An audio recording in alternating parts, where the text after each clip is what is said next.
Hello and welcome to episode 126 of On the Bench, the podcast for scale modelers, by scale modelers, all about scale models. And this show is being brought to you through the generous support of Alex Carrette, Brian and Alexander Fernandez.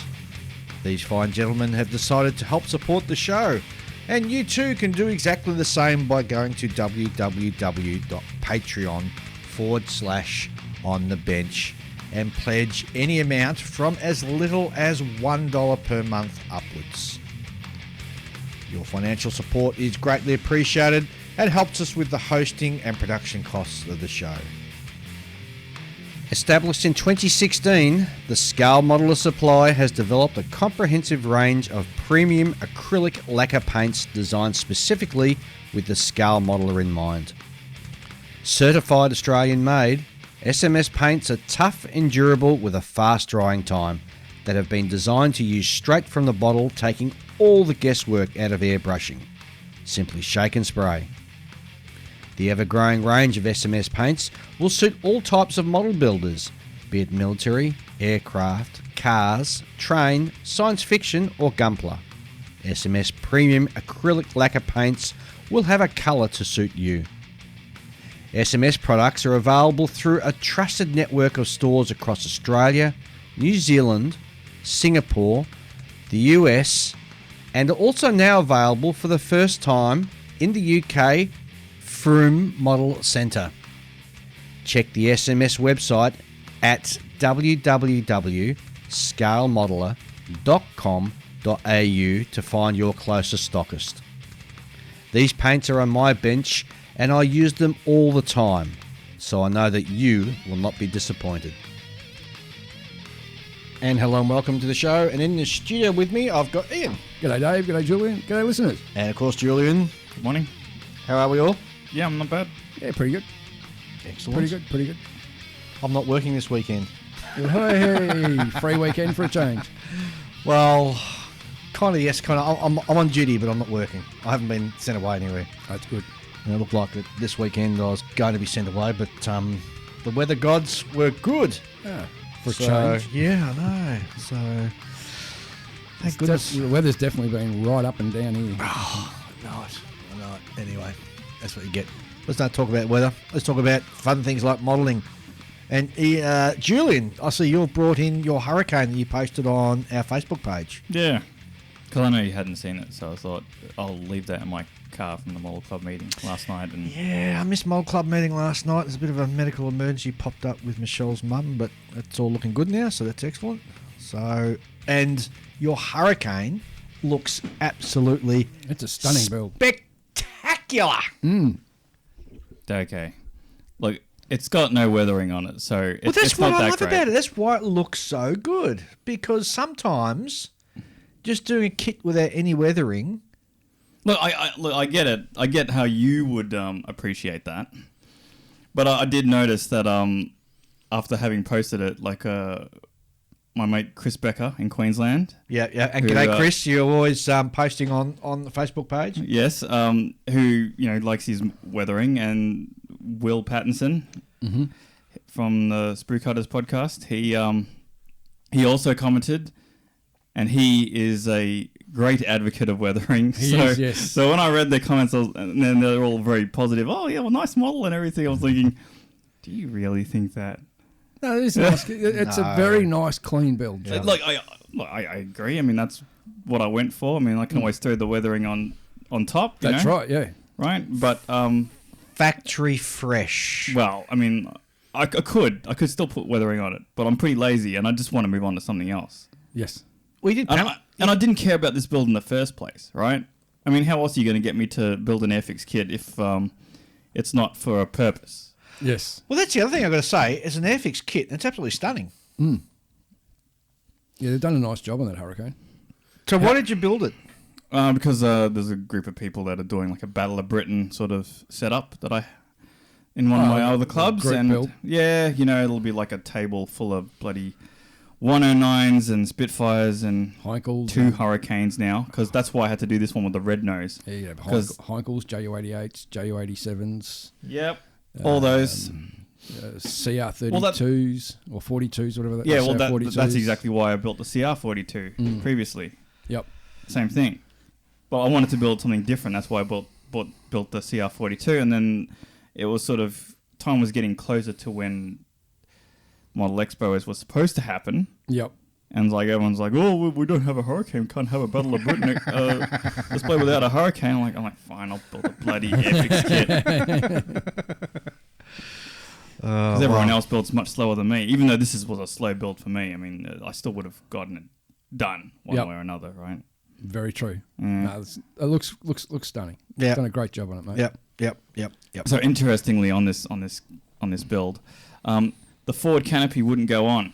Like the spot where it's supposed to glue on just wasn't level enough to the surfaces of the canopy, and it just didn't want to go on. I kept putting white glue on, you plop it on, and then it just fell off. All the time. It annoyed me enough times that I what I ended up doing is I cleaned it up, the area on both surfaces, and then I put down some sprue glue. I jammed that thing on there, and it's not coming off. That'll never come off. Had to do some touch up airbrushing around it, but yeah, I mean it all came up all right. Very nice. I'd be happy to have that in my model cabinet. It looks nice. Well, after it's made its appearance at Model Expo, you can have it. Oh, done. There you go. Oh, Shazam! There you go. You're gonna have to get a bigger cabinet though. It's funny about that. I haven't been in my model room to do any work now. Going on well for over a month. I reckon it's touching nearly 9 weeks since I've been into doing anything. That's a long time, Dave. So speaking of cabinets, this might be a bit of a work, sort of get around to the point kind of thing. So, new fella started at my work the other day. Mm-hmm.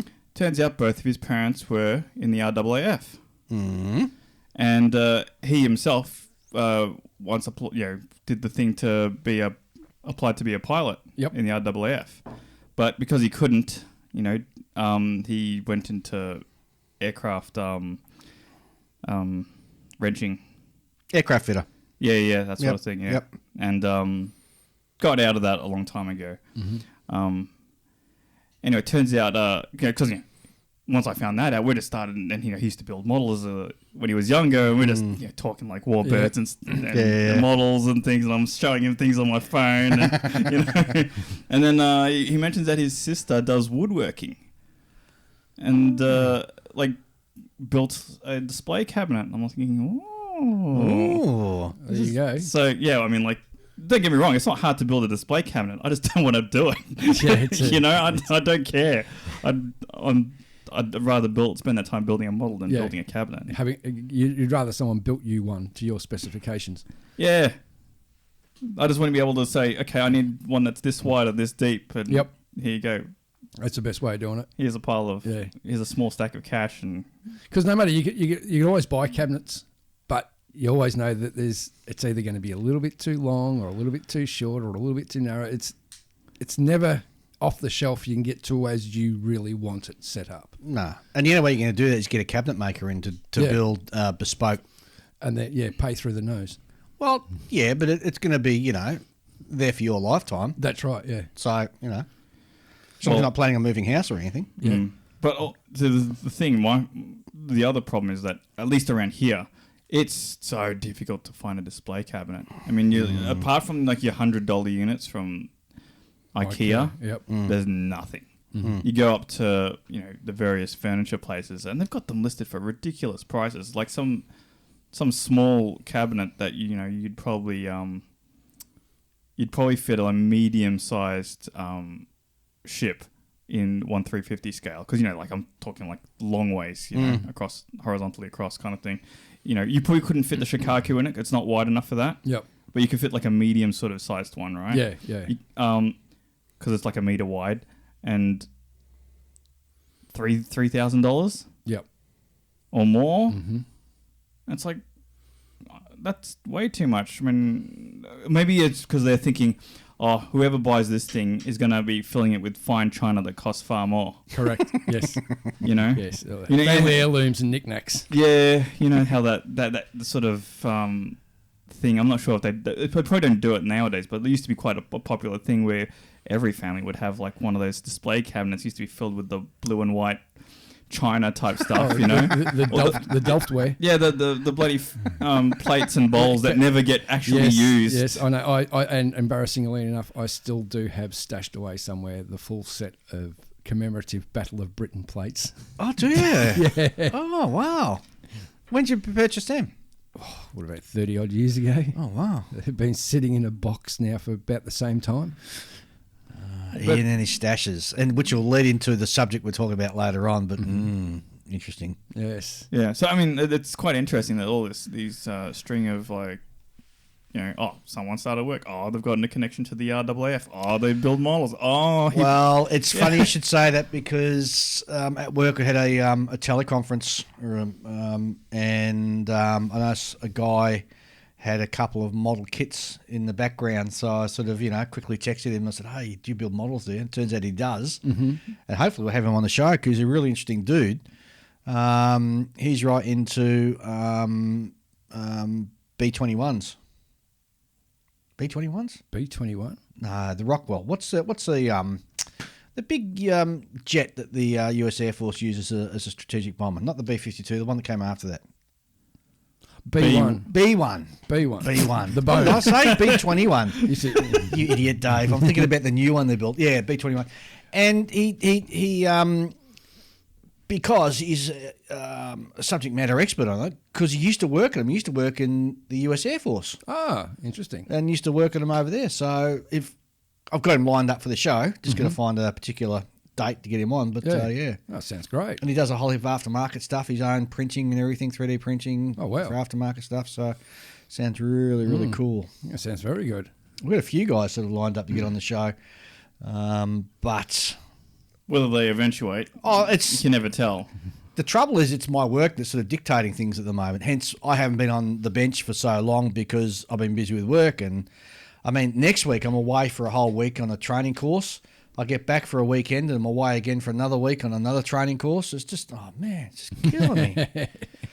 And, and you get home and sort of Michelle doesn't want me sort of, she's good. She's quite happy for me to sit inside, but I just, on the bench, but, you got to spend a bit of time with your family because I've been away so long. Exactly. Man, it just kills me. Yeah, but you also bought a 72nd scale space shuttle. I did. Now, I see that Revell re-released their 1/72nd scale space shuttle. So I bought that. I also bought, funnily enough, one of our listeners was having a dig at me because I've got a spray booth and I haven't got it vented out anywhere. It just goes into the atmosphere. And I thought, And I saw on B&A that there was a larger one, so I bought a new one of them. Yep. And a couple of other odds and sods. So, I'll pull the trigger on that. Didn't forget about it. I knew it was sort of coming. Anyway, it arrived on Friday. All right. And the box is so big that I could hardly get it through the door. Now you got to set it up. Well, yeah, I'm at that point where I'm sort of looking at, because I haven't been using in my modelling room for so long, I'm looking at it now with a different eye, thinking, this doesn't work, that doesn't work. So you're engineering the space. Yeah. So I'm about to sort of pull the trigger on a complete rebuild of it. But I know the feeling. The issue is, though, because we're in what now? It's November now? Yep. So we've got December coming up. I know I'll be busy in January, February with work. And in March, I have to have that darn Musaru Cup model done. Yep. So I've still got at least, 5, 6, 7, 8 hours work on that. So I don't want to pull the trigger on ripping out all my build room and remodelling it until I've done that first. So it's a bit horse before the cart. And Ian, if you recall, you donated to me this great big huge wooden desk. Correct. And it came in pieces. Mm-hmm. And when I reassembled it, I used this product called Good as Nails, which is like a glue thing. Yeah, a proper woodworking glue. And I pumped about 10,000 sort of screws into it, so it's never coming apart. No. So I'm gonna have to get in there with a saw and cut it up to get it out of the room. So it's going to be a really huge sort of job to do. It's going to be a massive job, mate. It is, but at least it's a decent sized room, so you'll be able to do something with it. Yeah, 3 metres by 3 metres. So yeah, a bit of work there. So a lot bigger than my 2 metre by 2 metre shoebox that I'm trying to work in, which I can't at the moment because it's full. Well, yeah, and we'll talk about that later on because that's really hilarious. But anyway, so besides me purchasing that space shuttle, you guys bought anything new?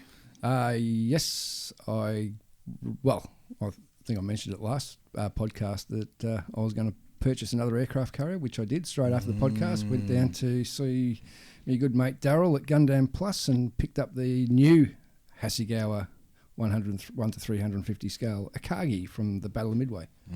Gundam Plus, located in Hawthorne, Melbourne, Victoria. G'day, Daryl. Great shop, great service, great atmosphere. It's got heaps of stock. Lots of different things, and yeah, I just went in there, purchased it straight off the shelf because I saw he had it advertised on Facebook. And first thing I walked in, you still got the Akagi? Yep. Well, I'll grab it now. So that's a new toolkit, is it? It is. Nah, it's an old one. It's. I think the original one came out about 2008. Yeah. And this is got all new parts. Oh, really? So it's been re-engineered.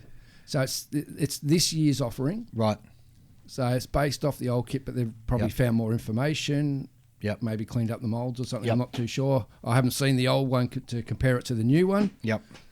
But the box is massive. It's the biggest ship kit box I've got. It is huge. And then my good mates down at the Hobby Man, my good mate Dennis, sends me a text message last week saying, oh, incidentally, got some new Copper State model kits in. Oh. So I went down there last week and picked up the 135th scale Russo Basalt Russian armoured car from World War One. Uber cool. And he had a couple of figures from Copper State model. So I've got myself now a Belgian guy for me Minerva and an Italian World War One guy for me Italian armoured car. I have to say, your taste in subjects has become more sophisticated. Really? Yeah, I think with the World War One type stuff, I think you can better put that on a shelf and show total people who don't know anything about modelling, and they can be more impressed than say the World War Two stuff. Oh, and I've been keeping an eye on this company. I think they're based in America, Yellow House. Never heard of them. And they do some of the most esoteric World War One subjects. World War One subjects. And the subject did you see that? He corrected you this time. What's going on? It's bizarro world. There's nothing wrong with my vocabulary. Vocabulary. The trouble is with my reading, it's when the dyslexia sort of kicks in.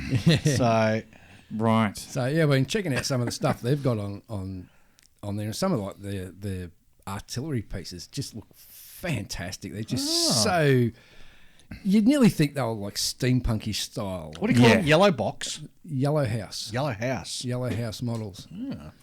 And they do a lot of conversion kits for different kits kits to I know they got one for the FT-17 where you can turn it into like a Stug sort of style. Mm-hmm. I've got ever since you did that little tiny diorama of the was it set in the Pacific with an anti-tank? Oh, the 37mm US anti-tank gun. Yeah. I mean that just sort of simple small gun with two guys manning it kind of deal.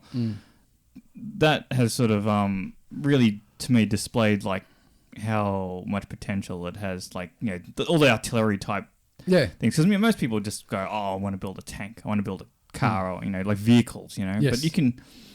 I don't think they get enough credit, the artillery pieces, because they're very cool. I mean, they're big guns. You know? Yeah. Especially the First World War thing. They're very cantankerous looking things. Big bore, big pieces of steel with great big rivets through it, and cast iron. Exactly. Yeah, they just look absolutely amazing. I mean, you feel sorry for the poor people who had to lug these things around. Oh yeah, definitely. Wouldn't have been fun. Wow, that thing's interesting. Well, so I'm just having a quick look at Yellow House Club. It is, and they're on the Facebook. The Facebook. The Facebook. And You know what? I dislike Facebook, but it's such a necessary part of the modelling scene these days. You I'm know, with you. Yeah, 100%. 100%. like even if you don't like Facebook, it's worth just making like some dummy account just so that you can look at all the various pages for all the modelling companies and groups and Well, things. basically, that's what I use Facebook for. Yeah. That's mainly just for modelling. And and like I said, with this Yellow House Club, there's so much weird and wonderful things I've never even heard So of. this This is a Russian tank / armored car. it looks like a submarine on land. Or what's it called? It's called a World War One Russian AFV. Vezdekod, model 1915 Yeah. in 135th. It looks sensational. Anyway, I might put a link on our. I'm surprised like this sort of stuff doesn't like, or at least things based on it doesn't end up in like There you in go. movies. That's that. And then they've got the Renault FT75 BS prototype. 1918, which is just great looking thing. It's like a tank destroyer version of which is a step backwards when you think about it. Correct. It's like in those days there was no real way to. I mean, if you had just had a straightforward pointing gun like you have on a Stug, it's. All right, listeners, do yourself a favour. If you like World War One esoteric stuff, go to Yellow House Club on Facebook. Well, he says, we produce high-quality resin miniatures and model kits 1889 to 1939. Wow. Which is the cool early days of... Yeah. The old-timey times. Yeah. When people... When they were still, heavily experimenting, everyone had like a different idea of what the future of warfare would be like, kind of thing. Yeah. So, Julian, what did you end up buying since we were last on? Oh, not much. Almost nothing. In fact, I just gave things away, Gave things away? Yeah. So rather than like, how we were talking about throwing kits in the bin. Yeah. Yeah, well, I mean, like, I don't... If it's not like a kit that's broken or incapable of being finished without pouring money into it, I'll just give them away. And there's a guy, a modeler that we all know called Paul Sabin, and he gets all my started kits that I don't want to continue. And he happily takes them on. And he builds them too. Yeah, he does. He finishes them. Paul's actually quite a good builder. He does some aircraft firebombers. And racing planes. He likes the racing planes. Yeah. Okay, Paul, if you're listening. But he also very much...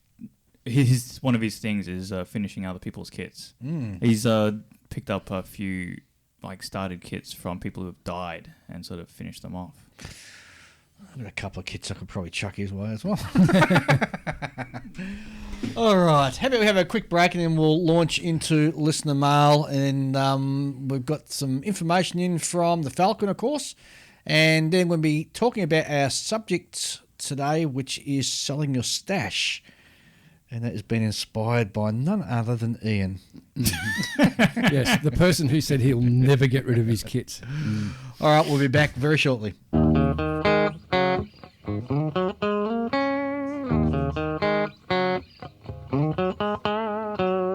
Whether you build aircraft, armour, ships, science fiction, cars or figures, the Fine Scale Modeller magazine provides the how-to information you need to take your modelling to the next level. In each issue of Fine Scale Modeller, you'll find clear how-to features on model assembly and finishing written by experts, reviews of the hottest model kits and products, tips and techniques for assembling, painting and finishing, as well as inspiring photos of readers' models. To find out how you can get your copy of Fine Scale Modeller, go to www.finescale.com.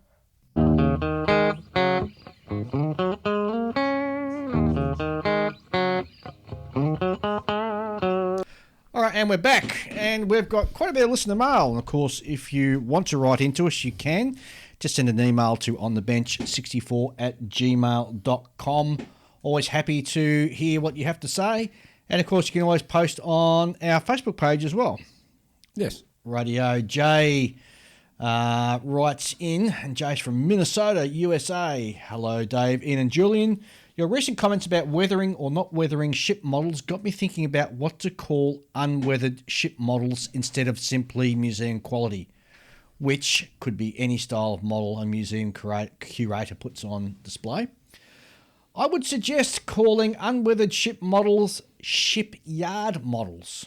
Shipyard models were built by the manufacturer as a 3D representation of a ship or ship type for presentation to the Navy or a commercial buyer to show them what the ship would look like before it was built. These models show the ship in perfect or as designed condition. And in fact, they still do that today. Correct, yep. Continue that style today. Shipyard models are similar to the Admiralty board models of the wooden ship era, which were also designed to give a 3D view of the ship proposed. Admiralty models are generally not rigged or masked because they were designed to show changes in the hull design and the gun arrangement. Rigging and masting, were likely to only be included if the rigging or masting plan proposal would be radically different from standard practice. Sorry for the long post. Hope this is helpful. Jay, I think it's Sanchez. Sorry, Jay, for It looks like it wrong. says Shanson. Yes. From Minnesota, USA. Very well put. I totally agree. Shipyard model style, Yeah. huh? Yeah, that's a That's very good way of putting it. That's a very good way of spinning it. I like that. It is indeed. It's And very good. the interesting thing is that the wooden ship maker or builders, modelers, never, with the exception of one thing, ever weather their models. Yes. And yet nobody utters a word about it. Aside from one thing, what's the one thing? The sails are generally, you put them in tea to age them. Yeah. Oh, right, yeah, because it looks a bit weird if they're like stark white. Yeah. Yeah. Interesting, I'm isn't surprised, I'm it? surprised they don't like put like rust on the cannons and things like that. No, they're always pristine, 100%. But weren't the, correct me if I'm wrong, but weren't the cannons usually brass? Yeah, they're painted. Yeah. What about the Brass or bronze? No, they weren't bronze. No, bronze would be too soft. Bronze is wouldn't too old. Yeah, it's going back to the Bronze Age. Well, yeah, you don't want it to rust, right? What about the anchor? I mean, like you could probably put barnacles on that. it? Yeah. Well, not only that, the hull. I mean, the hull would be covered in yeah, barnacles and woodworms, unless they had copper sheeting on them as well. Yeah. Yeah. Well, I think copper sheeting was to stop the barnacles. It was wasn't indeed. And to stop the woodworms as Yeah. well. Get your ships to go a little bit faster because those barnacles would create a heck of a lot of drag. But it's just interesting that, you never see a traditional, a wooden ship presented in a weathered state. And it's perfectly acceptable. And nobody bats an eyelid or comments or whinges or says anything. I'll tell you what, it'd be cool though to see like a ship sort of like heavily weathered, like what's that one from Pirates of the Caribbean? The Pearl. The Black Pearl. The Black Pearl. Arr. Well, you can get a model kit of that, can't you? You can get a model kit. Is it a of wooden one? No. No. It's a ghost. No, hang on. Revell do. I think They it's do Revell a does ghost. It's supposed to be like the Flying Dutchman, isn't it? it. They do it in this. They do one version as plastic that sort of glows in the dark. Yeah, that's the pirate ship. They used to also do the skull, the glow in the dark skull. Oh dear. Okay, let's have a look at the next one. AJ writes in, just what you want, another email regarding episode 124. But first, I ask you to please excuse my grammar, spelling, and punctuation. I sincerely hope this makes sense. Feel free to have fun and ask me exactly what the heck I'm talking about. Haha. Instead of committing model kit genocide, what a platform as big as you have and being first, why not make Facebook page dedicated to help these poor old finished, unbroken, missing parts? Okay, so what AJ is getting at here is that instead of us chucking kits away, why not set up a Facebook page for unwanted kits or parts that are broken, all that sort of stuff. Orphan kits. Orphan, yeah. An orphan page for models. Yeah, I know. I just happen to already have mentioned Paul Saban and his halfway house for unwanted kits. Yeah, I think maybe AJ's taking it a bit further where he's sort of suggesting, even parts as well. All right. Yeah, I throw out all the extra bits as well. Yeah, I used to collect all my excess And have bits you off used? the sprues, but I ended up with like boxes upon boxes of bits of plastic, and it got to the point I'll never use it, so I throw them out. Yeah. But I see what he means, and yeah, it's not a bad idea because someone's always gonna have that bit that's broken, and if they can find that bit that someone's got left over, saves them buying a new kit. So anyway, AJ finishes up. Anyway, I hope this isn't the billionth email you've had about people crying over me destroying a model on air, which is breaking a cardinal sin. Oh, that's quite funny. Thanks, AJ.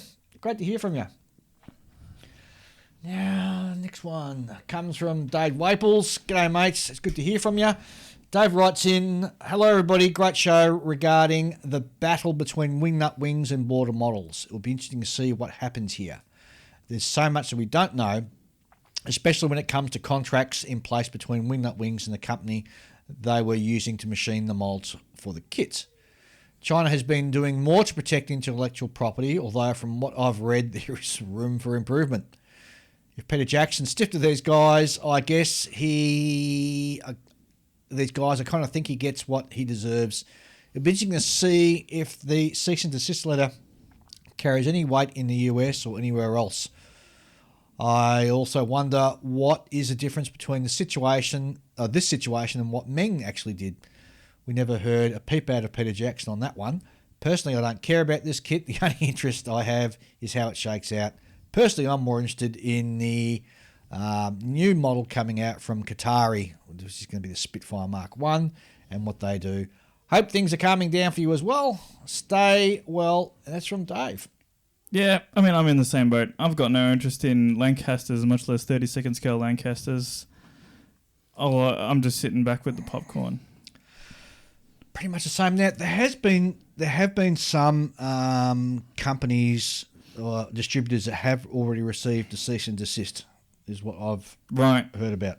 So, see, that'll be interesting to see how that unfolds. My position in this whole thing is, it's like, when you were in school and like there'd be two kids that were fighting, and there'd be like this crowd around them going, fight, fight, fight. That's me. You're one of the ones that egg people on. Yeah, because I'm not the one that's getting punched. Well, that's true. Oh, gosh. All right. James Coulter writes in. I hope I got that right, James. Carlotta. Yeah, Culotta. All right. I think. Any tips on the best brands and types of putty? More than not, I mess up a perfectly good model when it comes to applying putty to small seams or hard to reach areas. I tend to apply too much and then spend too much time trying to sand and blend the area down. It's a real pain. Some putties dry way too fast with no working time, while others crumble up, others shrink. What's the best putty and what is the best way to apply it? Keep up the fabulous show. James from Los Angeles. Well, if someone could tell me what the best putty is, I'd be so happy, because I have still not found a putty I'm happy with. I'm actually considering going to automotive putty. I am considering that because every other putty, it looks great. You get a nice finish, and then 3 months down the track, you look at your model in the cabinet and you can see seam lines appearing again. The putty starts shrinking, and it annoys me. Sprue goo? Yes, probably. What's sprue goo? Let's just for the new listeners who've never heard of sprue goo. So sprue goo is where you take some plastic and you put it in a acetone. Well, I wouldn't put it in acetone. I just use the Tamiya extra thin. Yeah, half of a little jar of that, and then just throw a whole bunch of plastic in there until it goes to goop. And until you get the right consistency. Yeah, and make sure you colour your sprue goo so it isn't the same colour as the plastic you're applying it to. I made that mistake once, and it was like, you can't, when you're sanding, you can't see where the putty is anymore because it's the exact same colour as the plastic you're working on. Yeah, but sometimes that's what you want. Yeah. So I don't think that there is a perfect answer. I think it's a tool for the right job kind of thing. So sometimes you want to use like sprue goo. Sometimes you want to use a Tamiya putty.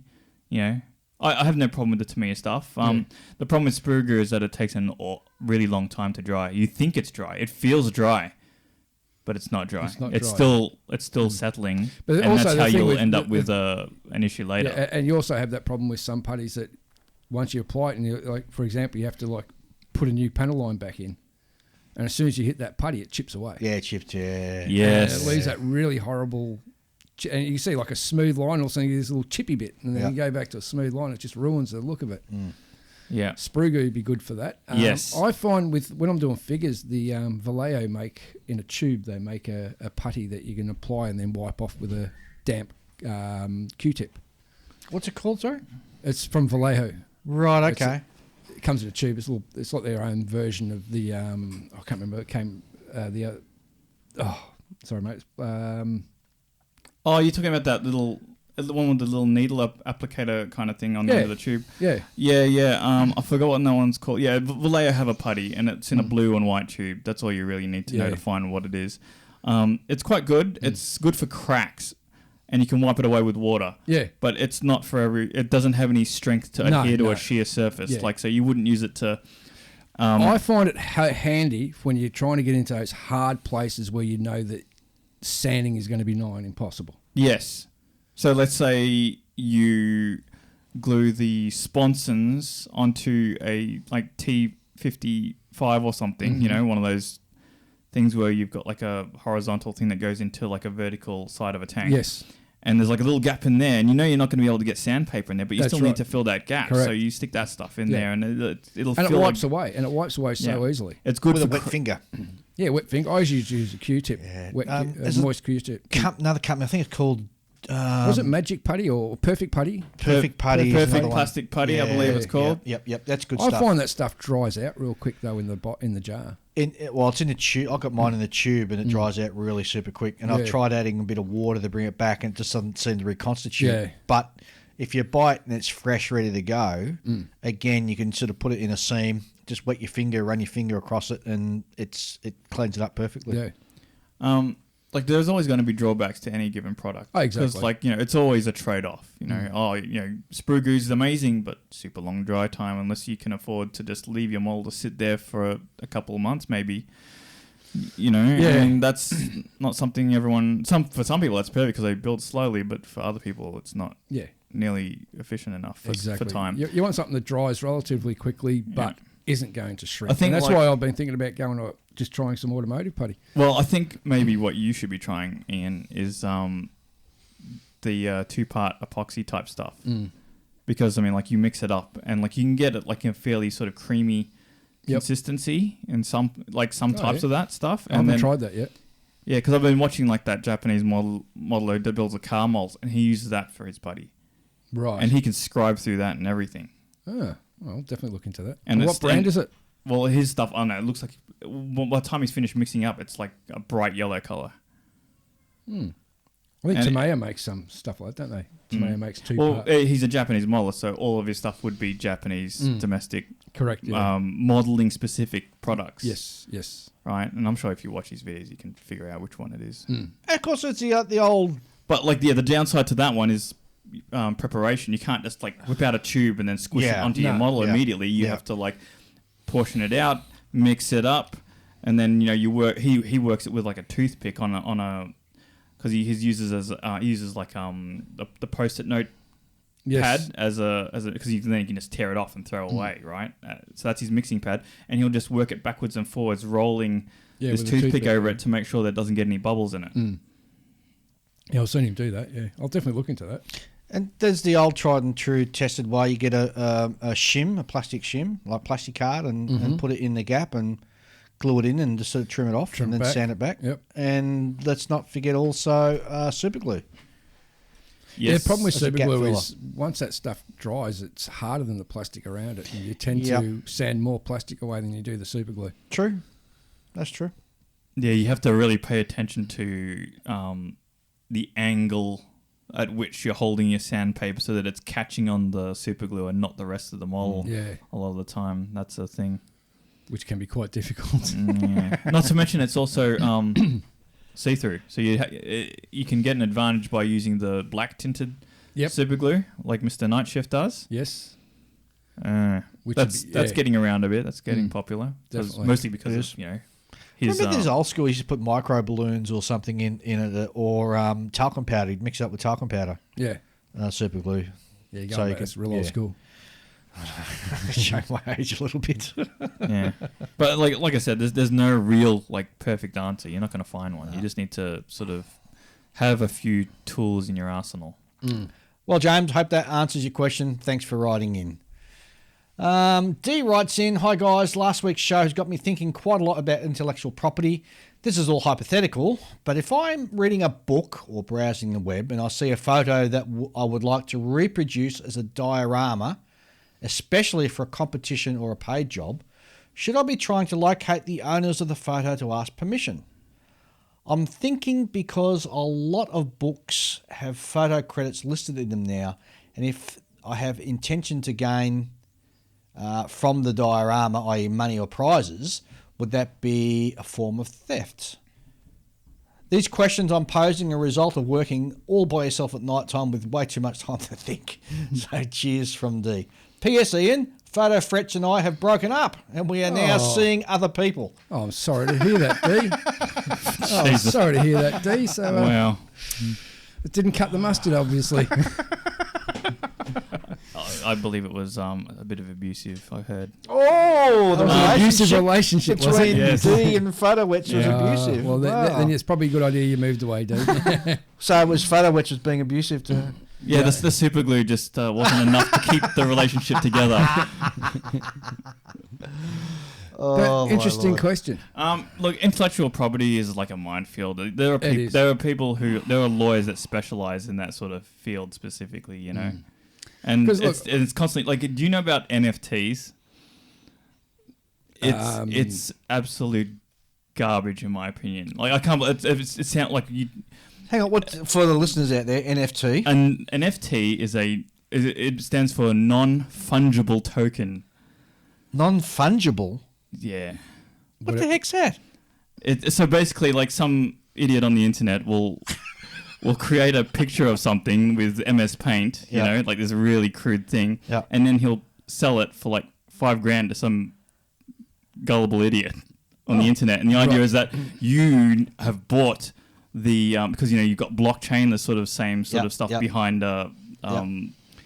cryptocurrencies, and it's sort of like you've bought this image, and you can, because you've got like the digital proof of ownership, it's a tradable thing. You've got the only one. It's like, but sounds like a scam to me. Well, yeah, it's bullcrap, and like I don't know how these people come up with this. First of all, I don't know how they come up with this stuff, and second of all, I don't know how they get anyone to buy into it. No. But getting back to D's question, this is all like intellectual property stuff, and it's just become like this murky swamp.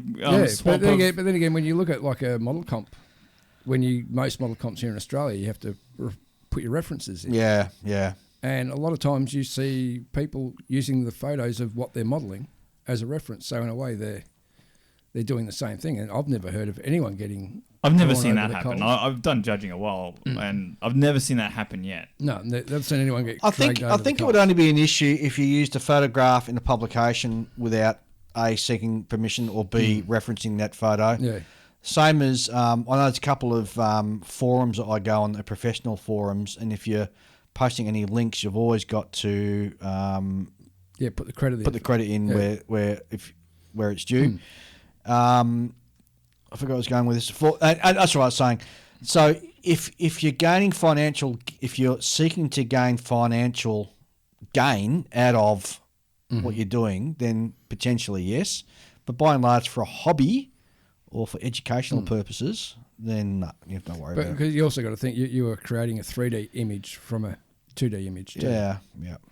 And then there's like, percentages of change. Like if you can take someone else's work, change it enough percent, and however, even though you're quantifying something that you can't with quantify. the photo, you're only ever seeing one side of the photo. Now, unless you've got like 360-degree photographs of the subject you're doing, you're not really stepping on any toes.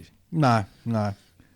Yeah, and then this is so broad, like this subject. It goes on. It can cover any kind of media whatsoever. Anything from photos to music. Like there's a reason why like every one of these podcasts has like kind of B grade music, if you will. Elevator music. Yeah, it's because we're not allowed to put actual music in there, otherwise we'll get copyright striked. Well, we are if we pay for it, but then they've got to answer my emails first. It's not that simple, because there have been like actual music artists who have had their stuff uploaded to YouTube, and then they've been copyright striked by a business that does nothing but copyright strike people, even though it's his own music. Yeah. And then someone else claims it. Yeah. It's the appeal process is very convoluted and one-sided to protect the platform, and then it just goes on and on and on and on. D, my advice to you is just, unless you're doing it for yourself, you'll be fine. You'll be fine. Yeah. All right, next email. You've got a lot of emails this time around. Ryan Hothersall writes in. He says, in regards to our episode last week, he says the only winners are going to be the lawyers. You got that one right. Nice, short and sharp. We've got some news coming up from our friends over in the UK, and we'll just talk about this. If you recall, they did a 48-hour charity build from Just Making Conversation podcast. Yes. There, James and Malcolm, sorry. And it looks like they're gearing up to do it again. So if you want some more information on that, hop over to their Facebook page. But there's a 48-hour charity build coming up, and apparently there's a lot of fun. We missed out last time because it kind of started at a weird time for us, being based in Australia. But I'm keen to maybe take a day off because it sort of flows into our Monday. Is it like a theme build or anything? Or I can't remember what the last one was. But you just have you got to build it from scratch to finish in 48 hours. Yeah, but you need whiskey for that. Well, whiskey and a few other sort of things as well. Gerald writes in. Gerald DeSalis. I hope I got that right, man. I guess as good as mine on this one. G'day, Benches. Hope this email finds you well. I'm a long-time listener of the show. I think I started back in episode 10. Oh, you joined at the right time, Gerald, because everything before episode 10 was a bit... Well, we're still getting our feet wet. We were. He continues on. This is my first time writing in. I'm one of those who grew up and came back to the hobby late in 2017, so I won't bore you about the details, except to say that I've added a layer of difficulty by coming back to the hobby in a foreign country where I didn't speak the language. I'm an American who moved to Norway back in 2013. If I could, I'd like to give a shout out to my local hobby stores in Norway. It's Hobby M and Amundsen Hobby and Plastikkbygelt. Plastikkbygelt, that basically means... No, I Googled it. So basically it means built by plastic. Ah, right. Okay, yep. Because it kind of looked like you just sort of pronounced the first like syllable and then just sort of bleh around. The actual pronunciation is Plastikkbygelt. Right. Oh, so you did know what it was, and then you still got it wrong. I know. Mind you, Gerald writes on, I'm writing to share some photos of my latest build, which is Tacom's 1/35th scale V2 with launcher that he modelled from the White Sands Missile Test Range circa 1946. I know that Dave has an interest in real space as to why, and I remember him building the 72nd scale one by Tacom. The 35th scale kit is a monster, and I'm very glad to have done it. I think that most modelers would like to keep politics out of the hobby, but as you demonstrated in the last episode, sometimes that is not possible. I think you brought up some valid points about the influence that China's having on the hobby, both good and bad. I think modelers would like to keep their heads down and keep modelling, but there are times such as this, though there are others, where it's good to have thoughtful and respectful discussion. Additionally, I would like to add that I think that Sir Peter Jackson has been given too big of a pass by modelers in the Wingnut Wings debacle, as well as what has happened with the Lancaster. That's all for now. Please stay safe and keep up the good work. Jerry from Norway. Yeah. Good on you, Jerry. Yeah. Show us the photos, Dave. Oh, yeah. Sorry. He says he posts some photos and we can't see. He did post some photos, and unfortunately, That is amazing build. I know, and what he's done with the Hanomag, which is the little vehicle that goes with it, is Dave, Absolutely. I think once we finish this episode, you should post some of these photos on our Facebook page for the rest of the listeners to see, because I am really blown away by his weathering. It is amazing. I'll have to wait for permission to post the photos. Oh, no, I yes. can do that as long as I reference them that Jerry did it. Yes, There you go. they are It is- amazing. It is, Get his permission anyway, Yeah. of course. that is amazing build, Gerald. It is. It's very nice. The chipping is very patchy and Yep. everything. It's just great. Yeah, And I love master the builder. colour tone of the V2 rocket, black and yellow. That's Yeah, awesome. looks great, doesn't it? Yeah, I know. Looks amazing. Well, it's can be pretty hard to weather the yellow sometimes. Oh yeah, yellow's And a horrible colour to weather. Well, I'm having that trouble with the Gundam that I'm building at the moment, being a yellow and trying to weather it, and it's just god awful to do. Let me give you that tip right now. Yeah, yellow's not one of the yellows and reds are usually the most difficult colours to work with, in my opinion. Anyway. Yeah. All right. I think that is it from. It is indeed. So all we got next is what the Falcon has written in with. Very cool. I think we might just take another quick short break before we launch into what the Falcon's got to say. Sounds good. So stay tuned. We'll be back very shortly. And with that sound, it can only mean one thing. The Falcon has sent in his latest What's New in the Modelling World. It'd be nice to do an echo effect with that, wouldn't it? Yes. What's new in the modelling world? World. All right. Hello, Dave, Ian and Julian. Quite a bumper crop this time round, though. And just to clarify, last time I wrote that Edward planned a family of A6M0s and 72nd scale, you all seem to think I had the scales mixed up and was talking about 48 scale announcements. I didn't mix things up. Edward planned to do the Zero family in 72nd scale as well as 48 scale. And I found out some extra things about the 48 scale range. They're going to be doing everything from the Type 11 to the A67M, including all the two-seat trainers and the roof. Oh, wow. So it's going to be a massive thing, and I am so looking forward to when it gets released here in Australia, the Tora Boxing, which will be the dual combo kit, which is definitely on the to must-get list. when you get your dual combo, right? If you don't want to build your second one, I'll build the second one. okay. Well, in the event that you don't, I'll build the other one. Just get a Profi Pack one. Yeah. I was told the But Profi Pack well- one's got a couple of pretty good schemes, and it's got a But to be honest, camouflage one as well. I think I'm more likely to build a 72nd scale one of these Yeah, all right, yep. because I do like using Eduard kits as trophy chasers Yes. because it's good to have a nice highly Trophy chaser. Yeah. Look, like I used the Eduard Focke-Wulf as a trophy chaser, and even though it didn't win or place, it's That's because you're a poor modeler. No, stiff competition. Very It stiff. came down to A, stiff competition, and B, like the judges, right? I mean, I felt it's one of my best efforts. I still do. I look at it, I'm like, I kind of, because it's the only 72nd scale kit I've got that's not armor, aircraft in my cabinet, and I want to throw it away because of that. But at the same time, I look at it, I'm like, damn, I did a really good job on that. Keep it. Done a great job on that one. So I could be convinced to do like a zero in 72nd scale for a competition. Oh, yeah, cool. So I might do that. Yeah. All right, the Falcon writes in, aircraft kits, Micromere have shown sprue and box art for 172nd scale Mitsubishi J4M Sedan. Sedan? Senden. They announced this back in June, apparently.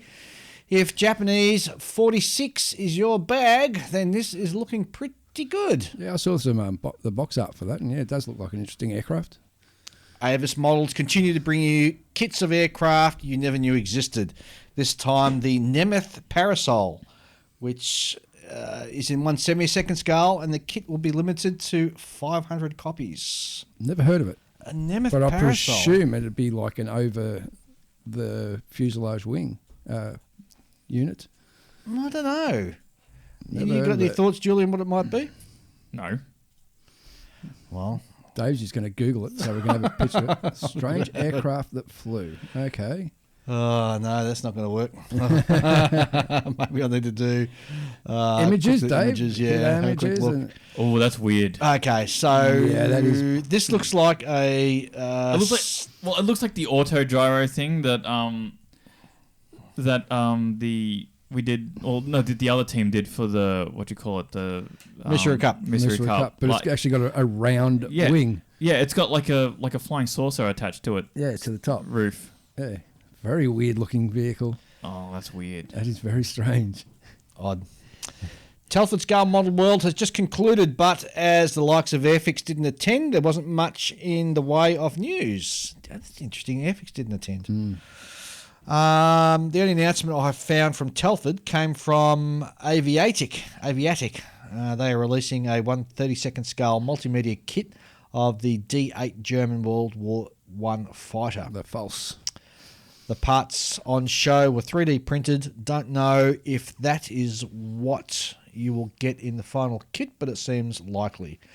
You definitely will get a beautiful Aviatic 5-colour lozenge decals, which is almost reason enough to buy the kit, Yeah, apparently. their lozenge decals are amazing.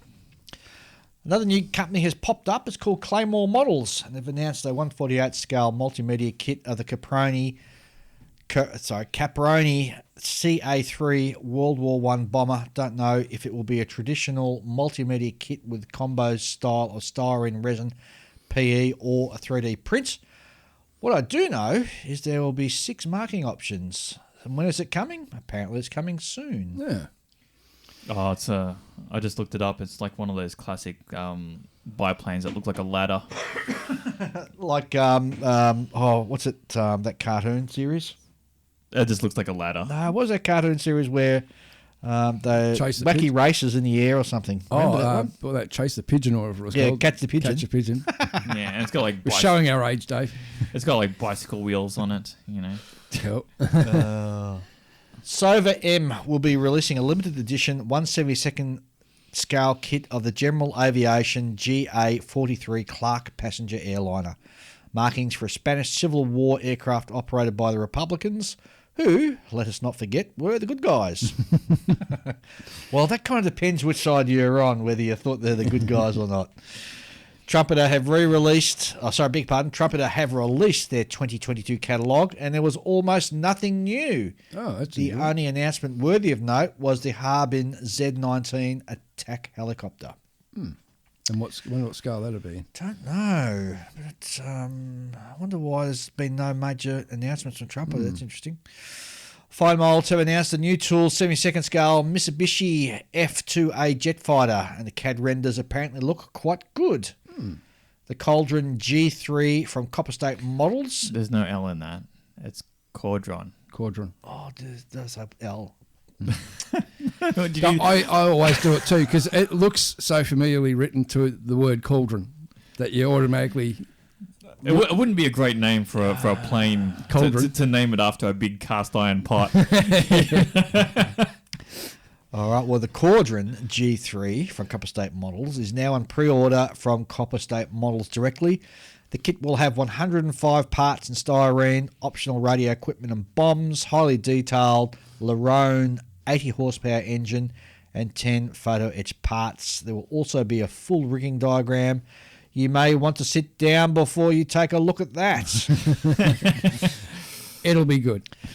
Edward will be releasing the Profile Pack version of their 48 scale Sopwith Camel BR1. There are 5 colourful marking options, 4 Royal Navy Air Service and 1 RAF/Royal Flying Corps available from December. You know, with all the rigging, how much of that is like steel cable? Well, most of it would I be. would say most of it, yeah. It must weigh an awful lot.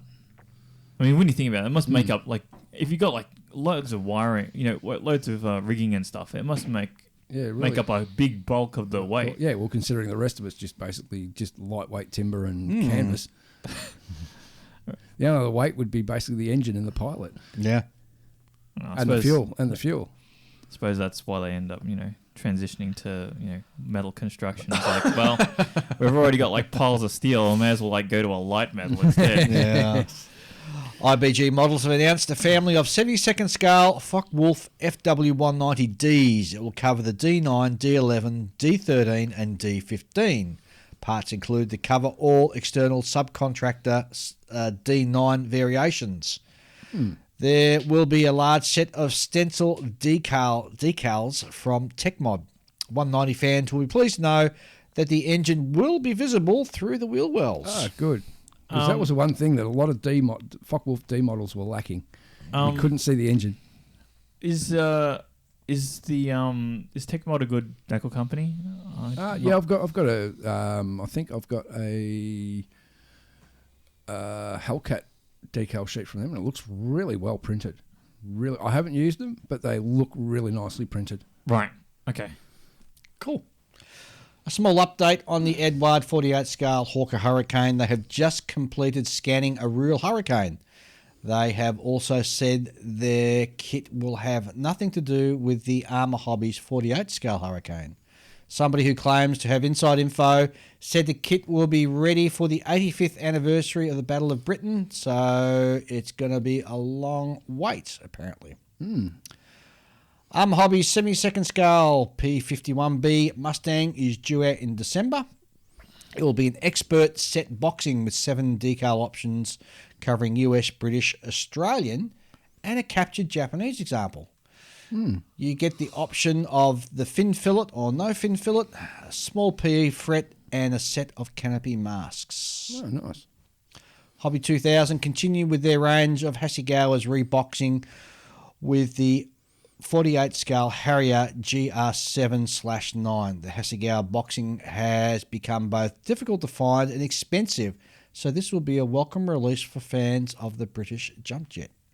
Yes, it would be, yeah. Oh, there'd be a lot of fans for that. Oh, yeah. AMP have shown the box art and schemes for their upcoming 48 scale SA 341/HT.2 Gazelle helicopter.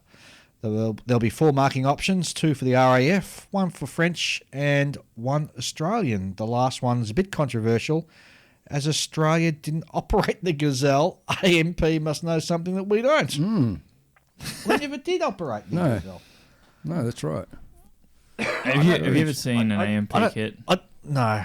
The box art doesn't inspire thoughts of quality. Oh, really? Yeah. I mean, yeah, it looks like a high school student's watercolor painting. Right. No. Naval gazing now. Just one thing for this week, and that is Takom have announced their 172nd scale kit of a Mark 7 16-inch/50 turret from the US battleship Missouri. Oh, cool. Military vehicles now. Tamiya will be releasing a new tool, 35th scale KV-2 Russian tank. Apparently, it will use the hull from the recent new tool KV-1, mated with an all-new turrets. That'll be exciting news for Russian armour fans out there. Definitely. Atlantis will be releasing a 48 scale M109 self-propelled howitzer in late December. Apparently, it is the ancient Aurora kit, so this one is for the nostalgic only. Minia have 3 new 135th vehicles heading our way. First one's going to be a Panzer IV OS FH. Help me out with this word. Nibelunga work. Nibelunga work. Yeah, mid-production August 1943. A STU H42 OS FG early production May-June 43. And most unexpectedly, a Tempo E400 Hochlander Prisch 3-wheel truck. Well, those are 2 different things, I believe, aren't they? I think they're the same thing. I don't know, maybe. Not familiar. I thought the E400 was a tank and the other thing was a truck. Well, maybe. 3-wheel truck, huh? Interesting.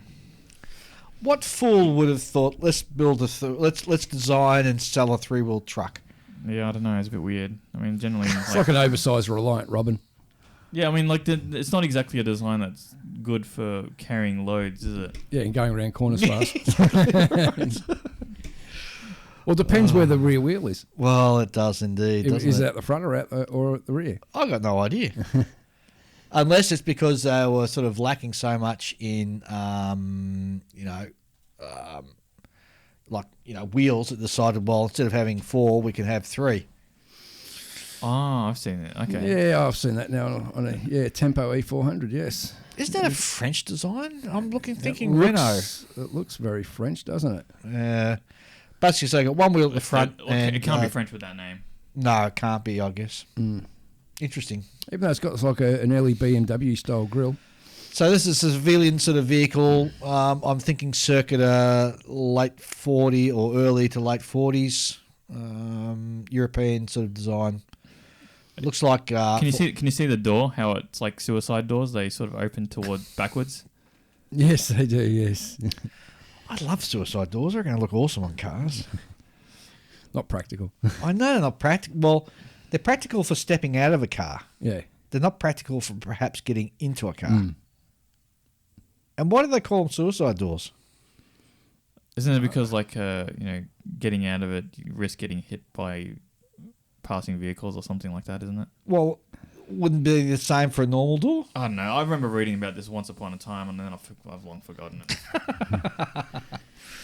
A&A Models will release a 72nd scale MAZ 543 heavy truck in December. There'll be 159 plastic parts, 8 rubber tyres, paint masks and decals for 4 vehicles. That's a lot of parts for a 72nd scale truck. That's a lot of parts. Vespid Models will be releasing a 72nd scale 2-in-1 kit of a Panther OSFG with steel road wheels and anti-air armour. IBG Models have announced 5 new 72nd scale vehicle kits: a Cromwell Mark IV Hull Type C, Crusader Mark I close tank support, Centurion Mark IV British tank. Centaur, sorry. Centaur, beg your pardon. I thought, Centaur. Okay. And the Lancer R3 3RO Italian truck. And finally, a Lancia, beg your pardon, 3RO Italian truck with 100/17 100mm howitzer. And last but not least, Tacom have confirmed by showing box art the release of 35th scale kits of the M11A4A1 CRV and the M114A1E1. That's all for now from the Falcon. Yeah. Some interesting kits coming out. Interesting kits, interesting news. You guys got any new stuff? No. No. No. Nah, not exactly that.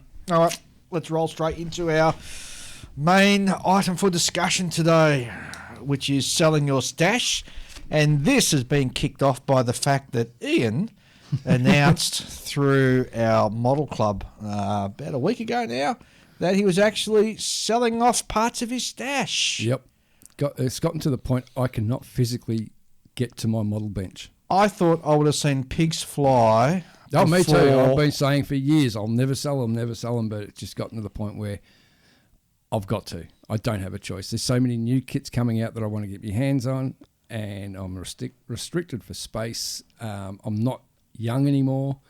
I definitely won't build everything I got. So, yeah, I'm finally biting the bullet and, getting rid of a heap of kits. I noticed. Starting off with my Luftwaffe collection is all going. Your entire Luftwaffe collection. Yep. Wow. I've lost interest in it. I've gone on to other subjects. Mind you, got quite a few built Luftwaffe kits in your I've got display. a lot. I've got like 13 190s I've built. You like your butcher birds. Yes, I did like my Butcher birds. Still reckon they're a half decent aircraft, but it's getting to the point where I don't see myself building one in a while. And there's newer kits coming out that are going to eclipse the kits I've got. So, And you don't care about retreading the same sort of stomping ground, you know? Not really. Exactly. So Well, I didn't think you would, but I mean, once you've built that many Focke-Wulfs, you don't need to build them all over again. No, you know? that's right, yeah. Maybe in the future I might build one or two, but that'd be about it. Yeah, well, think about it this way though. You've been building those for at least a decade. Oh, if not longer, about 30 years. Yeah, exactly. So I'm building 190s. Yeah, so that's enough time spent on one theatre of war. Yeah. So- Like I said, I think about 6 months ago, or maybe even longer ago, I just want to concentrate on the Pacific War. Well, that's now been put to the side because now I'm doing The Great World War One armour and armoured cars. For some reason, that's just sunk its hooks into me, and I'm really interested in. And the Copper State model kits are absolutely great to work with, and the subjects are brilliant. They got some really esoteric vehicles and Esoteric. I keep getting that word wrong. Esoteric. And so it's decided that's it. I'm just going to ditch them. I've started with my Luftwaffe, but there's probably going to be a lot more kits I'll get rid of. So before we dive into the why, let's look at the how. So how do you look at where you're going to sell your kits? Where would you get rid of them? What's some areas that you first could... thing I did is I offered to the club. First takers? First takers. I don't really want to go through the whole eBay rigmarole. I'd rather just get rid of one hit. Yep. So I know there's a company here in Australia called Model Nerds. Yep. And they buy stashes. So once I've figured out exactly what's all in the list, I'll send them an email and see what they offer. If they offer me what I presume to be a reasonable price, I know I'm not going to get back the money I spent on them. If I get that, I'll get less than half what I spent on them. Yeah. That's the one thing you got to realise. Then, once I've cleaned that up, then I can be able to, as you said, I want to rearrange my modelling area like you do, because I'm working on this tiny little desk and it's useless for doing ship kits. It is so difficult building it. Like I remember doing the Shikaku, I was forever knocking bits off it because I just had no room to work. And so I want to completely redo that, and basically just because at the moment now I'm not building much at the moment because it's just too much of a hassle to get into there and do it. So I've got to bite the bullet, do a big clean up, and start from fresh. And I've been to your place, and like you walk in, and it's, for intents and purposes, it's a normal place where you walk into, everything's nice and neat. You go towards his build room, and then you notice there's all these model kits all stacked up against the wall, and it's not that he hasn't put them away, he's got nowhere to put them. Exactly, yeah. They stack up to the ceiling. Yeah. Like ship kits. Yeah, my ship ceiling. kits are hitting the ceiling. Wow. And now I've got the Akagi, and the Akagi at the moment is sitting in my lounge room, the box, because I've got no idea I'm going to put it. Under your bed. It's too tall. Put your bed up on bricks. Yeah, it's an idea. It'd be like the Princess and the Pea at the end of it. I'll wake up in the morning, my nose will be touching the ceiling because just keep putting model kits on. They're the ladder to get to bed. Yeah. Jeez. But yeah, I just want to basically clean everything up and make it more user-friendly. My modelling room is not user-friendly. Having an excess amount of kits is not helping. I want to get them off the floor, get them as long as I can get my kits behind doors, so I've got more room to move around, then I can really start getting some more tools in. So I want to get some more tools to work with. I want to get a small orbital bench sander. I recently bought an orbital bench sander, but it's an 800-watt, 300 not good for styrene. millimeter massive thing that I'm using to do me bases. Yeah. But for styrene, if I put a bit of styrene in there, within a second it'll be nothing. I'll be grinding the end of my fingers off.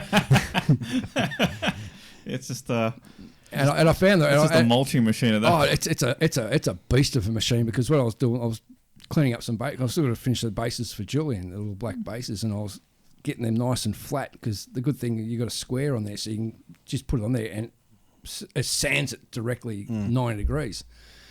And I was just moving along and not really paying much attention, and then went a bit too far to the right as I was sanding, and it gripped it, and it literally flew this thing into orbit.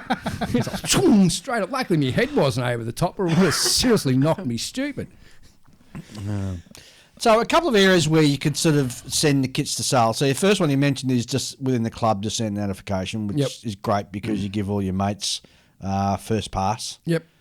Another place obviously you mentioned is eBay, but that comes with a whole heap of issues. Number one, you got to sit there. There's a lot of work. Exactly. You've got to do the postage and work out what the postage rates are. And to me, it's a pain in the bum. I'd rather just go, right, fellas, and as I said with Model Nerds, they buy stashes. And so I'll just get in contact with them and say, look, this is what I got. I've got a folder full of Luftwaffe decals, like probably about 60 decal sheets. I'll never use, so I'll offer them as well. Get rid of it a whole lot. Another option you've got, and all of these options have got pros and cons. I don't want to wait for a swap meet because that's just too far away. That's what I was about to mention, swap meet. Next one. I don't even know when the next swap meet is. Actually, I saw one. We got one coming up in. There's 4 happening between now and next model show. Oh, is there? Locally, yeah. But still, you've got the hassle. You've got to grab all your kits, put them, and if you've got a big stash you're flogging off, you got to put them all into the car. Yep. Drive all the way down. The table rental is cheap. It's usually about $20 for a table. Then you got to stack them all up. Then you have to wait there all day while people walk past and you know about this one where your part's missing, or oh, you're asking too much for that. Yeah, I try not to get too high a price when I'm trying to sell them because it just puts people off. Like, I want to get rid of it. The best way to get rid of it, drop the price. It's like, I'm selling off original TriMaster kits still wrapped in their original plastic for like a third of the price just to get rid of them. I quite like your impersonation of fictional fictional, like, what do you call it? Tire kickers. Tire kickers. Tire kickers and, yeah, I was going to say another term, but it's derogatory, so I won't. Well, actually, this kid was actually the son. You know. I love that person. Well, actually. So yeah, that's my plan. Well, you know, I have to admit, when I go to a swap and sell, I'm on a hunt for a bargain. Actually, I'm not actually on a hunt for a bargain. When it comes to swap and sells and buy models, I'm after a specific subject. Man on a mission. I'm on a mission. Like, I remember the last swap and sell I went to, I was on a mission to buy myself a Japanese World War II battleship with the massive gondola. And Pagoda. But yeah, Yeah, big structure. Yeah, the thing. big structure. Yeah. Yep. And luckily enough, someone was selling off a Fujimi Congo. So I snapped that up. Have you built it yet? No. How big is the Congo going to be? It's a pretty large battleship. A big kit. Big ship. Not much. I say not much shorter than the Chicago. Right. Okay. Yeah. I gotcha. So it's a big beast of a thing. And as Dave said, it's got the great big pagoda, and it's just going to look great. Another option open to people who want to sell their stash is Facebook. There's a number of different Facebook pages there that are locally based as well as international based. But again, you've got the hassle of doing the postage stuff. Yeah. And you're like me, you know, you work full time. When the heck are you going to get down to the post office? Exactly.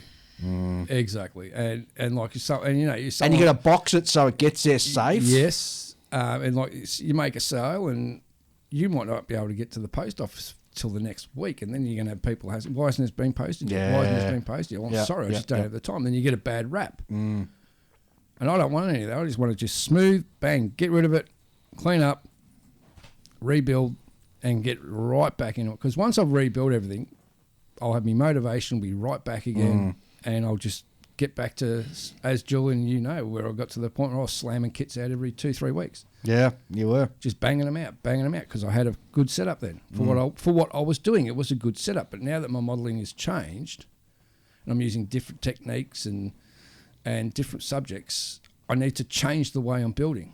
I need to change my whole setup.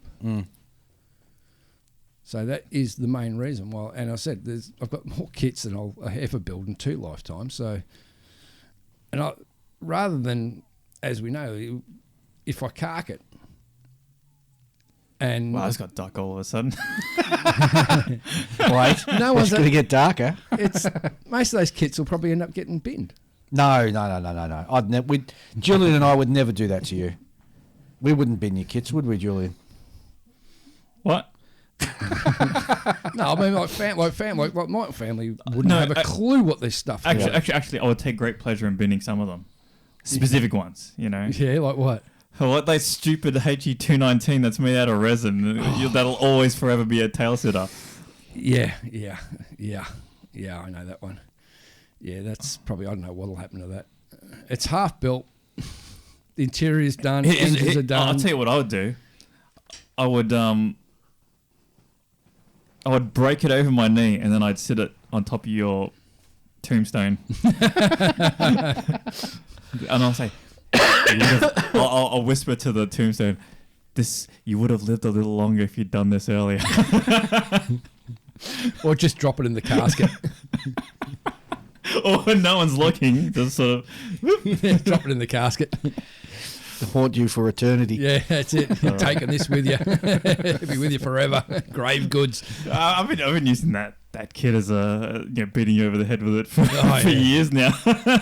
Well, it was the only option of 48 scale Heinkel 219 available. I think it was a MPM or HPH kit back in the day. And look, for its day, it was an amazing kit. And the detail is, it's resin, it's got white metal, it's got photo etch. This comes up to the next stage. So we've talked about getting rid of kits that you haven't started. What about kits that you have?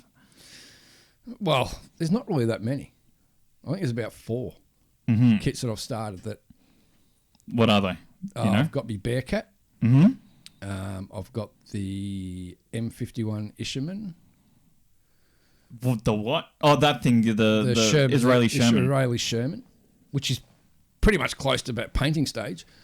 There's nothing wrong with the kit. I just stopped, put it aside and started working on other things, and it's basically sat there collecting dust. You had some issues with the front fenders. Guards, yeah, which I've now got a new set of front fenders, so I can fix that problem up. No problem. Are you going to do that, or are you just going to move it on? I would like to build it.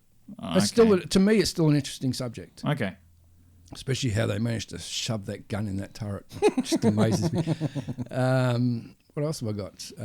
I've got one kit I'll never get rid of because I don't know why I stopped building it, and I still don't know why. And I don't know why I haven't restarted. That's my Hasegawa 1350 scale Shimakaze Japanese destroyer. There's nothing wrong with this kit. I've just put it aside and started on something else and keep forgetting to get back to it. Right, yeah. I'm trying to think what else there is. There's the Heinkel 219. Yeah. Then there's also the one you started not that long ago. Oh yes. The big build, the Marauder. Yeah, the Marauder. Yeah. Which I will get back to. Yeah, of course. Yeah. I've just got too much time and what are invested. But are there any other long forgotten builds that you sort of shelved and forgot about for a while? No. You've done a pretty good job of keeping your started projects list small. So see, I tossed out. So I went over to, as I mentioned earlier, I went over to Paul Saban's place and unloaded a couple of kits on him. Yeah. One of them was the Sagittario, the Italian fighter plane. Yes. That I was disappointed in when I opened up the box, and I got so far. I closed up the fuselage, so it got fairly far along. And the day after I gave it to him, he posted a photo of him having glued the fuselage onto the wings, because that was that was the point I got to. I was like, well, if I go that one extra step, I can't get it back in the box anymore. You're committed, yeah. And so I was like, I don't feel like taking that extra step. I don't care enough. It's not, I don't want it to sit on my shelf anymore. Yep. So I'll just give it to him. Yeah. Why not? And he loves getting into stuff like that. So I can just dump any kind of aircraft I can give him. But the problem is he won't take any armor or any ships or anything else. Yeah. Well, he just does. Maybe cars. Yeah, cars. Yeah, that's right. I did give him 2 cars. I gave him the gull wing. Yeah. Because I just got sick and tired of dealing with all the paint issues with that. Mm-hmm. I forgot I mentioned to you, I accidentally dropped the hood, the bonnet, the hood, depending on where you're from, on the concrete floor of my garage. Was it freshly painted? And it landed on the edge of it. Ooh.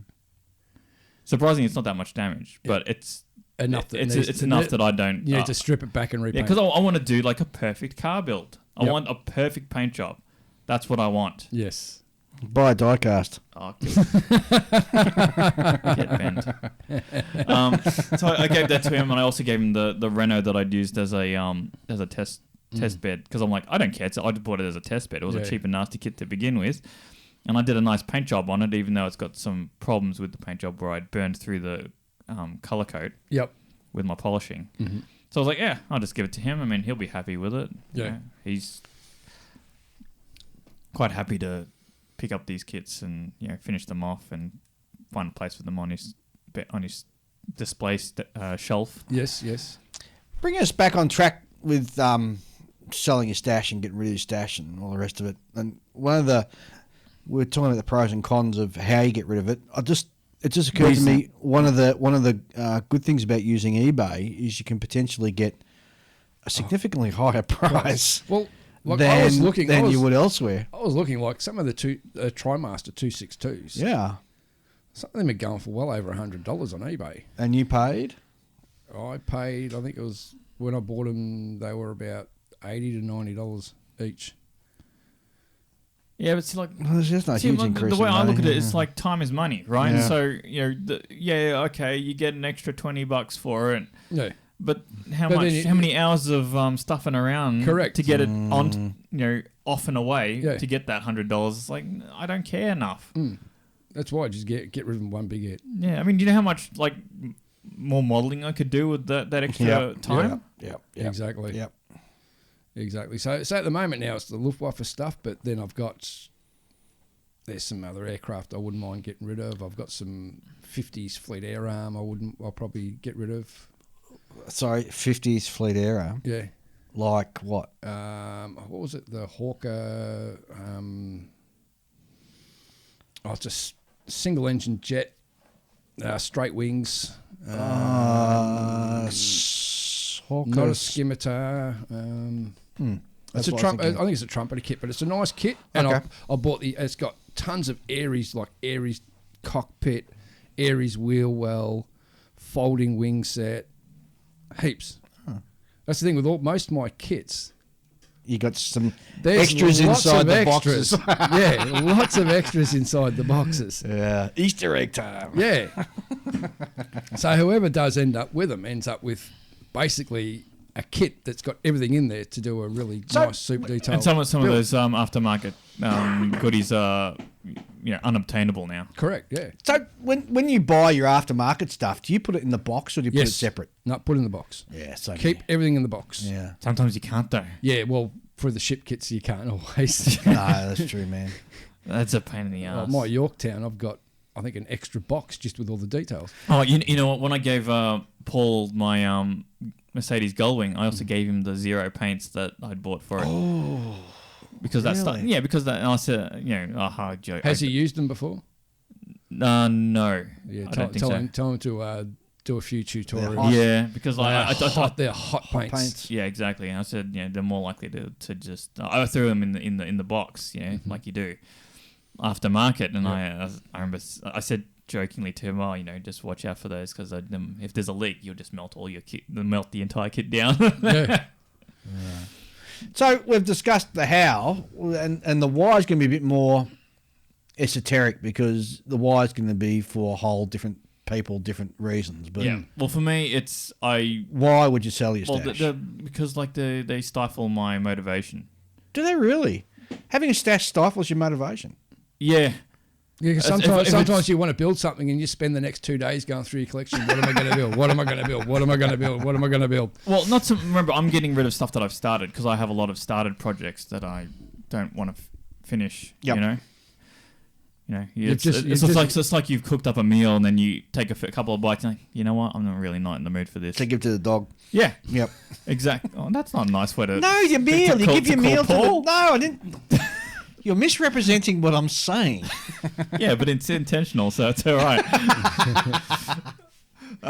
Yeah, but that's essentially what my situation. I mean, Ian's is different. Like he's getting rid of things that he has no intention of starting because he's completely lost interest from the get-go. He's moved on to other things. Yeah. It's funny, because sometimes I have a look at my stash. I think, whatever possessed me to buy that? Yep. I'm never going to build it. I know I'm never going to build it. Well, here's what I reckon catches a lot of people out. They buy things based on the box art. Yeah, I'll raise my hand. I'm a sucker for that sometimes. Yeah, sometimes too. You go, ooh, that looks pretty cool. Yeah. That looked pretty nice built up as a. You know what? You've got a very dangerous streak of habit of going into like model shops, and I remember specifically one time when we were at Hobby HQ, I think it was, and you said, "Come on, Julian, what else can I buy?" Yeah, I remember that. Yes, because that was a once. I think we've only ever been there once. And I think I half filled my boot of my car. Yeah, and I happily kicked you down the stairs by saying, "Oh, you should get this," and it was the the Widowmaker thing, is it? The P61 Black Widow. Yeah, Black Widow. Black which Widow. is a great kit. HPH, isn't it? Or who is it? Great Wall Hobby. Great Wall, yeah. So there's another kit they're bringing out very shortly that I'll definitely, the P51B in 30-second scale. Got to get it. I would get a P51. Got to get, no, it's not P40B, sorry. Oh, P40B? P40B, sorry. I'll do a P40B, maybe. It is amazing. The more I look at this kit, the more I go, this needs to be built. Who's bringing that out?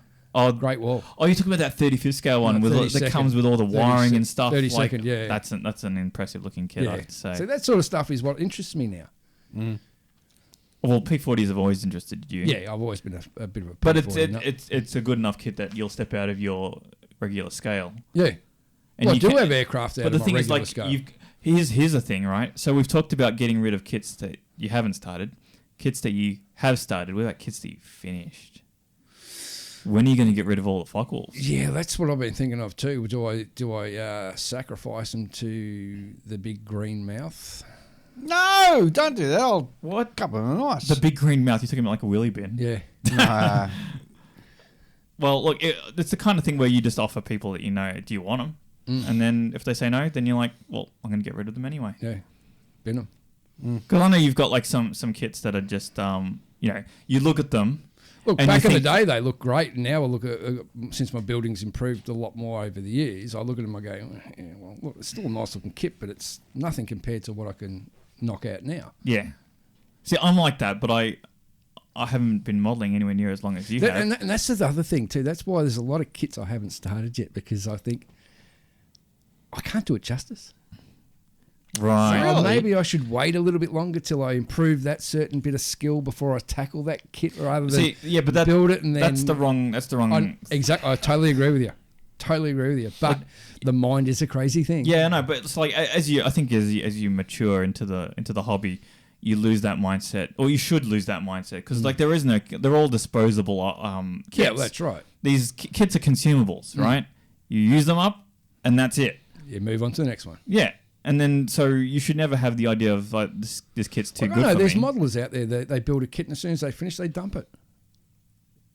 And then Yes, move on to yeah. because the only thing they do is they just build for the shit. They don't build to display or anything like that. They just, Hamish is like that. Julian's another one like that. they just build for the enjoyment of building. Mm. I like having my cabinet and putting on display. Yeah, but you think about because you've got an awful lot of Falcons, right?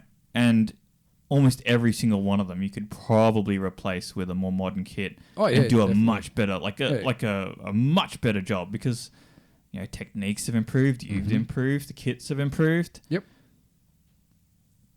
Exactly. Cull the cabinet too. Cull the cabinet. All right. Dave, you might have to get a big cabinet then. Oh, that's fine, man. I can do that. I'll give some of your FW190s a place to live. All 13 of them. I'll give some of them a place to live.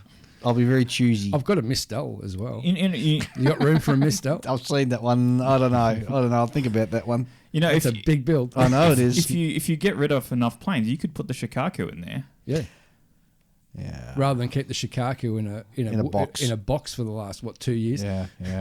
I think it's seen daylight about 3 times in its life. So, and again, I'm going to drag you guys back on track. Some other reasons why Well, you we're all want talking about to- getting rid of models. Yeah, I know. And that's but, to be honest, but we're a lot talking of about models. stash, specifically stash. Yeah, but Getting rid of your stash. Most modelers consider getting rid of anything, because we're all Yeah, the but- modeling community as a whole is a hoarder hobby. Yes. Yeah. Yeah, we do As like much the as whole- I don't like that. Yeah, you're right. But we were specifically talking about the stash. So getting rid of the stash. So we've talked about how. Yeah, but And it's all connected, because the more kits you get rid of in your cabinet, the more kits you can replace them with. And then once you've moved kits out of your stash and into your cabinet, then you can fill up that space with more kits. An empty cabinet is a great motivator. Oh, that's good too. Yeah. I don't find that. I don't look at the. Well, see, David's not at that point yet, because he's got a whole cupboard that's filled with empty space. Yeah. He hasn't hit the limiter yet. Oh, hang on. Have you had a look at my stash cupboard? I've got models now that are sitting on the floor because I can't fit them in the stash. Yeah, but that's because you're bad at packing. Yeah, but you've only got one cupboard. True. It's a big cupboard. I've got 1, 2. Thank you, Julian. 3, 4, 5.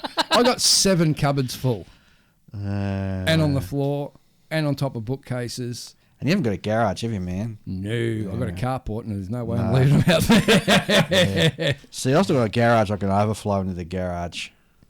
Yeah, you got to be careful. You got to be careful I with leaving know. kits in garage, Yeah, because I know so many people have left their kits in garages, and especially in Australia where you get such jumps in temperature, 9 out of 10 times your decals you'll end up having to throw out because garages destroy decals. And make sure you keep them off the floor in Yep. case there's a floating. Dude, I had him in my room and the laundry flooded, remember? Yes. Was sitting there and Michelle's going, oh my God, the carpet's all covered in water. I'm going, oh my God, the models are all getting wet. So it's funny how different priorities about that. Yes. So I've fixed it. All my models now sit in their stash cupboard, but they're actually sitting on like a plinth, so they're raised in case it ever happens again. Yeah, but you still got the problem of moisture rising. So, Dave, I'm going to turn the spotlight on you. So, are there any kits that you want to get rid of? Yes. your stash? Yes. What do you want to get I rid of? have specific one is a Tamiya 1/350 scale King George battleship. King George? King George V. King George V battleship, yeah. You got one of them as well, have you? I did. I was Don't get any idea. I was I've just, got one. I don't need another one. and this is the darndest thing. I was at Is one it of the those. King George or the Prince of Wales? Nah, the King George. Yep. I was. Oh, hang on, you got me thinking now. Nah, it's King George. I Or was is, at. it, or is it the Anson? No. They didn't make the Anson. I was just walking past. Walking past. I was at a swap and sell, as you are, and And there was a impulse Tamiya one there, and it's still in the shrink wrap, man. It hasn't even been taken out of the shrink wrap, and it was going for a really good price. And I thought, bargain. Bargain. So I bought it, and it's sitting in this. I've been taking the shrink wrap off it. So the next dude, this is gonna be funny. So the next time when I do sell it, some dude's gonna walk along and go, "Oh, shrink wrap, bargain." As well. Yeah, you better hope that someone thinks the same way you do. Well, I'm sure there will be. I mean, it was the box art also grabbed me because Tamiya does good box art as well. See, the funny thing is that you bought it, but then you cared so little about it that you didn't even break the shrink wrap. I know. You didn't even open up the box to have a look at what you'd bought. Well, I knew what was in the box because it's Tamiya, man. I mean, there's nothing sort of wrong with Tamiya. Yeah. Right. So I've already built Tamiya ships before, and I know what I'm getting. Do you have any starter kits that you would get rid of? Starter kits. What ones I've started? Yes. Starter I'll tell you what, that Centurion tank's really I was pushing thinking my I was thinking buttons the at the Centurion. moment, man. I'm telling you. This is the AFV club one, isn't it? Yeah. I've come so close to a couple of times, and the boys over at the Model Geeks got a term. It's called colonise the kit, and it's named after a guy in their club who his name's Colin, and when he gets really frustrated, he chucks it against the wall. Hence colonise. So anyway, Right. it's come that close to being tossed against the wall that many times, or thrown into the well of tears. It's just driving me mad. And it's probably a real simple. Well, it's not a real simple fix. No, it's quite complicated. Everyone know. I know a And few what people fix who is this? Towards the back of the hull, the plastic is warped in. Yep. But there's also some issues with fitting the rear deck on as well. It's not just. I don't know, man. It's just not sitting right, and No. it ain't looking good. You can't brace it or anything? No. Because I found that problem. I found that problem when I was building Dragon 190s. When you put the fuselage halves together, it automatically brings the wing fillets in too far to fit the wings. So you end up with these big, like 1 to 2 mil gaps on either side of the wing to the fuselage fillet. and you got to spread it from inside. So basically, all you do is just get a little bit of styrene, cut it to the right size, jam it up there, and it just pushes it out nicely. Bang, perfect fit. I've spread out the hull, the rear part of the hull where it sort of toes in, and it's still the rear deck still doesn't sit on there properly. Right. And There's no sort of lip to sort of sit it in. I don't know. Oh, so it's what. like a flush fit sort of thing. I don't know what the heck's going on. And I've it's a kit that's known to have issues. yeah. I know other modelers who didn't even get as far as that. They had issues on the at the front of the kit, on the underside of the hull near the front. Right, yep. I had those too. I got past them, but I just can't. The rear decks is driving me nuts. So there's that one. I've got a couple of other ones sitting there. They're, it's funny because this is how dumb I am, right? I'll go and go, I might build that kit, and I open it up and realise I've already started it. I've forgotten. Okay. So I close the box up and put it back. Obviously, I closed this up for a reason, so I'm going to put it back again. Yeah, I've got a couple of 1350 post World War II US Navy ships that are sitting there, with just a hull glued together or something like that. Like that monitor thing. Oh yeah, that one too. I forgot about that. The HMS Roberts. The Abercrombie. Oh, the Abercrombie. Yeah. No, mine's a Roberts. I think. I've got the Roberts. Yes, Yeah. you're the same one as me, the Roberts. Yeah. That's not far off being finished. I don't think. I can't remember how far I got on it now. Anyhow. But there was nothing wrong with that kit. You just lost interest, wasn't it? Yeah, I just lost interest, man. So, just put it back in the box, put it away. Yeah. And, and it's funny. I've done this in the past. I've done that. And I've come back to it, like a year or 2 years later and gone, wow, there's not much more really to finish. I might as well just polish this off. And I do. Well, look how long it took me to do the England. Yeah. And that was like working on it for like a few months at a time and then putting it away for a few months at a time. Working on it, putting it away, working on it. You've got to, you're able to sort of stay focused over long periods of time. I don't want the kit sitting on my bench to the point where it frustrates me that I'll get, and I'll You can't physically look at it. Yeah. I'd rather put it back in the box, just put it away. It ain't going anywhere. And it's always going to be there for me to reach back in and pull out again. You've also got the Pegasus class God damn it. hydrofoil like I do. Yeah, I've got that one, yeah. And, now you reminded me of a Chinese one I've got as well. It's a You've got a lot more than you thought you did. You got a habit of like washing your own memories of. No. It's just that, you start, you get grey hairs inside of your head and you get to a certain age and some things, kind of slip from the memory now and again. And as we're talking about it, things are going, oh yeah, I remember that one. Very true. Very true. You've got a lot more in your outstanding projects. Not outstanding, in progress. The same thing. No, not outstanding, in progress. So the way I keep abreast of what's in progress and what isn't is I just check my spreadsheet. Yeah, see, that drive me nuts because it'd be black and white. I've got my spreadsheet and it's like everything's different colours, and I know if it's in grey. No. I've highlighted in a grey, neutral grey colour. I know I'm busily working on that kit. Do you sort it so that it goes to the top? No, I just have everything by scale and then alphabetically. Yeah, and I have I start off with like 124 scale aircraft, 132nd scale aircraft, 148 scale, 172. Do you have any 32nd scale? Yeah. Oh no, not including wing nut wings type stuff. Yeah. Really? What? What have I got? I've got a P40E. I've got a Messerschmitt 109 G6 Hartmann from Hasegawa. I've got a Trumpeter P40B, which I'm definitely going to get rid of. Get rid of all these. They don't sound like particularly great kits enough to step out of your... Oh, the Hasegawa P40E is nice. But the problem with the 109G is I've started it, but it's got a lot of really, really hard to get on accessories that I bought. Nearly rebuild half the kit with these accessories.